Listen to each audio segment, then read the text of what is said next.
Domestic violence continues to be a sore issue in Guyana, and Attorney General Annie Nandalal says the Guyana Police Force has to create units within each station to deal with domestic violence.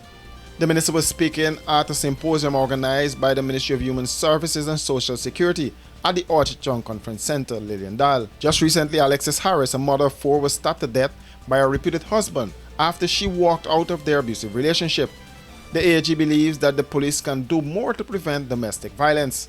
All of us in this room would have heard that complaint that the police officers say it's a private matter, they can't get involved.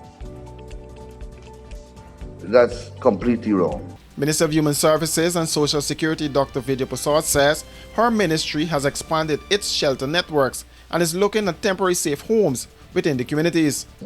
So when we speak of shelters, it's actually safe homes. So we have expanded our shelter network, and also through the Community Advocate Network program, we are looking at temporary safe homes within communities that only the people who are part of this network will know where they are and who can come to them.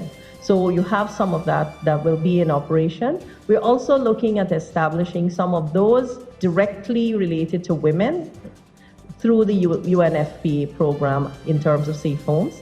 And we are also looking at expanding our rent program where we provide 3 months rent to get women or anybody who experiences violence out of their homes or out of the situation where they are. So we also started the Survivors Advocates program. Some of you may or may not know these persons, but these are persons that have been identified to walk anyone who experiences gender-based violence from the point of reporting to the conclusion of their case.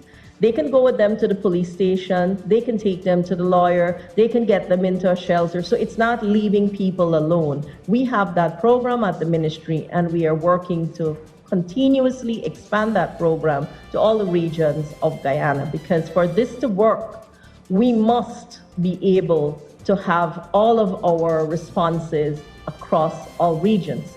The minister spoke of new legislation that will aid the fight. So the restraining order is directly dealt with in the new piece of legislation.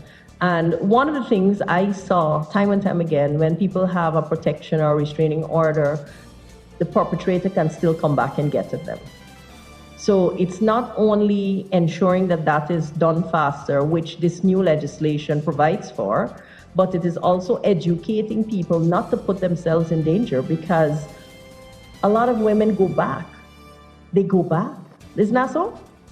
They go back or they stay in. That's the reality of what we're dealing with. But now, before where a woman might have to go back home to collect her belongings by herself, the police has to go with her. She can't go alone. So there are other complementary things to that protection order, that restraining order, that are now embedded in the law itself that will protect that survivor of violence.